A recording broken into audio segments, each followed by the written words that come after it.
today we are 22nd July 2019, and my name is Alfredine. I'm a student in the Bachelor of the Arts program with Courage for America at Southern University. I'm conducting this street interview as part of my academic work.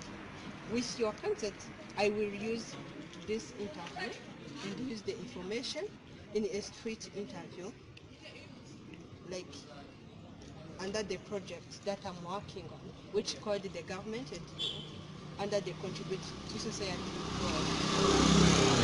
The interview will be used to create the street interview video and submit it to Courage for America so that my project can be evaluated.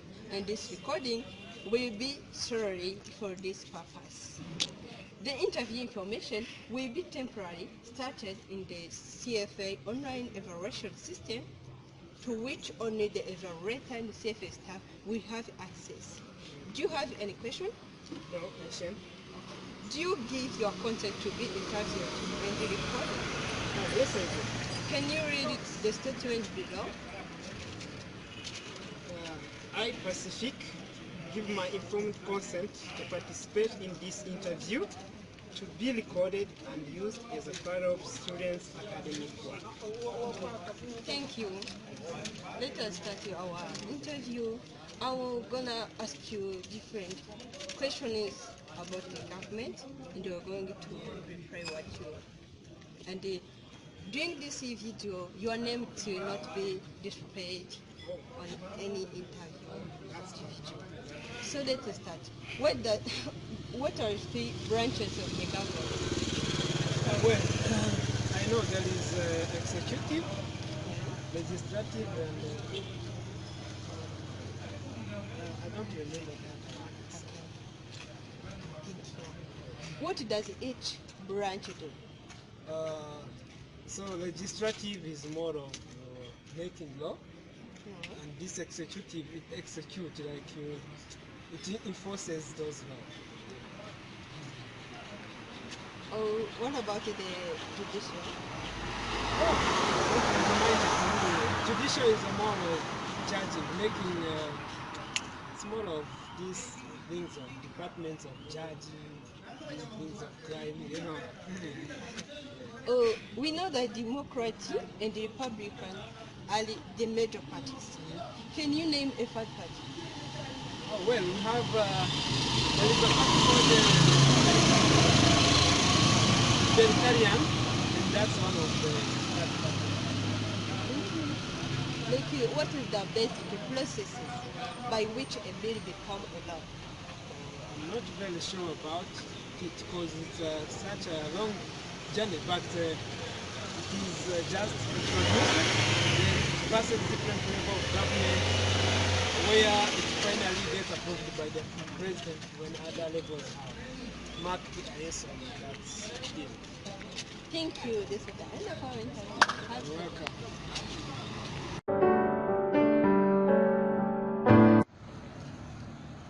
Hello? Hello. Oh, how are you doing? I'm good. Me too, I'm fine. Okay. So today we are 22nd July 2019, and my name is the Bachelor of Arts program with Courage of America at Southern University. I'm conducting this interview as part of my academic work. With your consent, I will record this interview and use the information in the street interview that I'm doing. I'm working on the government and youth project, which is under contribute to society goal.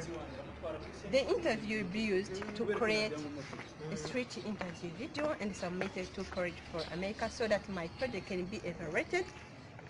And this recording will be solely for this purpose,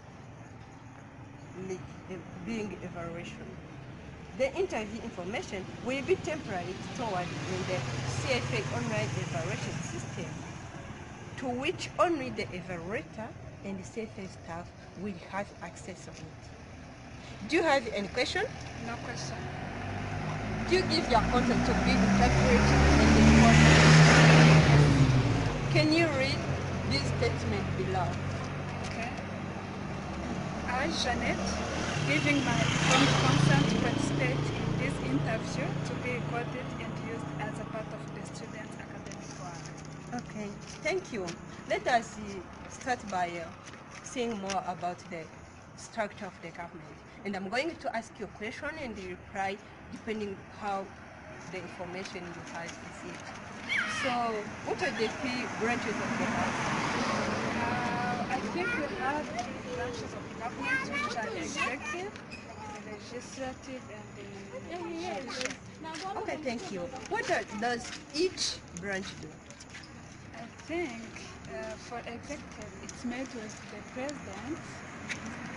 About judicial, it's about the court, and legislative is representative court of House of Representatives. Something like that. I don't remember well. Okay, thank you for your answer. Basically, we know that the Democracy and the Republican are the major parties. Can you name a third party?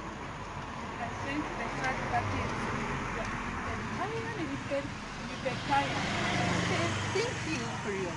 What is the basic process by which a bill becomes a law? I don't know. Oh, okay, thank you. Yeah. This is the end of our today's interview. Thank you for this question. Thank you. Hello, my name is Mukakumanya Alfredine. I'm doing a Bachelor of Arts in Management with concentration logistics and operation. Basically, I'm doing the project called the Government and You under the goal of contributor to society. We are going to see more about the government of United States arrangement, how it is structured. Let us see the main three branches of the government. The branches of the government, it's included like a legislative, executive, and judicial branch. Let us see like more clarification about each branches. Like the executive branch, it's composed by the president, vice president, and the cabinet. Those are the people who administers the executive branch by enforcing the laws that are made by the legislative. Whereas the legislative is also known as Congress, which makes our laws or the laws of the country or United States. It is made by senators and the House of the Representative. Those House of Representative meet together and discuss different ideas and decide if these ideas should become laws. Those ideas are known as bills in a politician's context. Like judicial branch, it's more of interpreting those laws made by the legislative and apply them and justice purposes or issues. It is made by the Supreme Court and Justice, who are like the special judges who interpret laws according to the Constitution. The justice only hear cases that pertain to issues related to the Constitution. They also have lower courts to hear cases involving federal laws. Let us say about the third party, which is involved in the government also, where the most we know like Democratic and the Republic are only the party of the government, but the third party is there also. Like for instance, the Green Party, Libertarian, Reform Party. Those are the minor parties that are outside of the government. And let us see how those branches are connected. Those branches are strongly connected. Like for instance, the legislative make laws, and these laws are carried out by the executive group, where they approve or veto them by using presidential veto. That is where they like check or see if those bills can become a law. and after doing that, they prove it or veto them. Whereas for the judicial, use those laws by interpreting them into different justice purposes.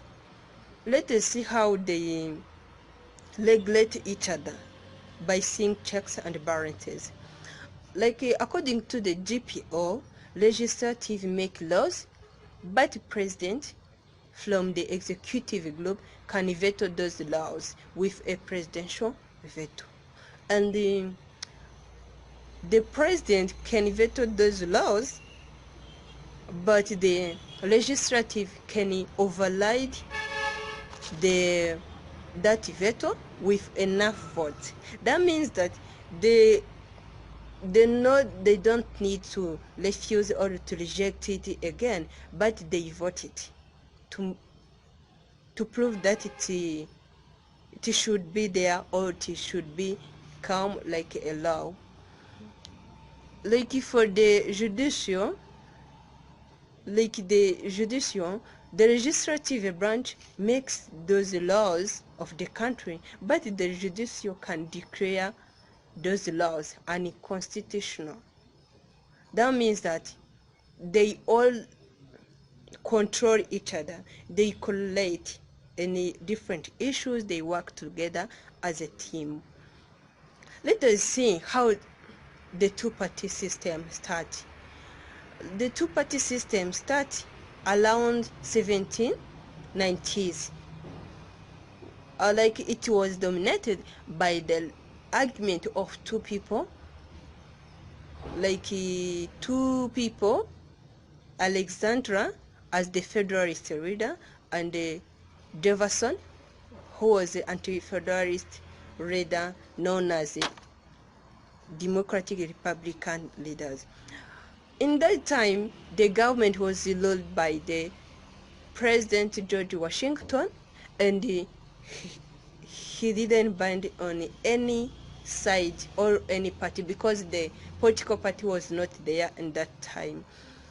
Like how it started, there was an argument over the nature of the government, the economy, and the foreign policies. Like those both two people called Alexandra Hamilton, the Federalist leader, together with Thomas Jefferson as the anti-Federalist leader, they argued about those points. 3 points: the nature of government, the economy, and the foreign policies. Like for instance, Alexandra Hamilton believed that for the United States to be successful, it would have to be formed in a similar way to the British imperial model that had been so successful. That means that she believed in the same model that British was using at that time, and that is where it would need like a strong central government, treasury, and like financial sectors, as well as like a national army and a strong political executive representing the interest of all states. While like Jefferson believed that a central treasury and the national army would endow the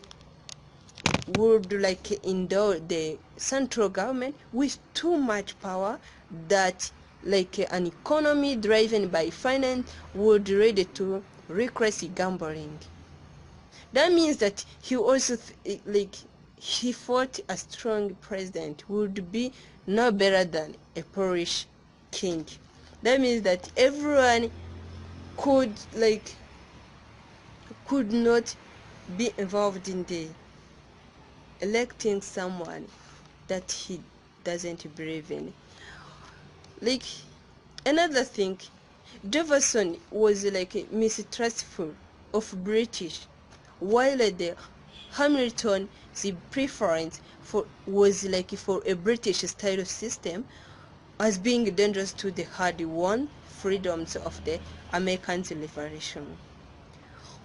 That is where his preference, his preference was for political power to reside with individual state and their legislature, not in a central government. But around 1800s, the Federalist Party disappeared when Thomas beat his old friend John Adams and the Federalists. It was a difficult decade marked by the mistrust, the rise of the fractional newspaper, and the profound argument about the future of the United States, which provide the origin of the two-party system. That is where it started. Let us see the impact of the third party.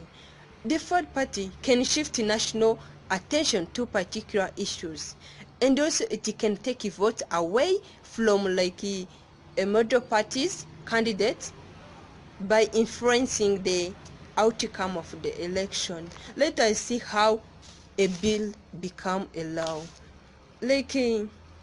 First of all, it is an idea from a group of people or one representative, and after that they find someone who can be in charge of introducing that registration, and it became a sponsor of that registration.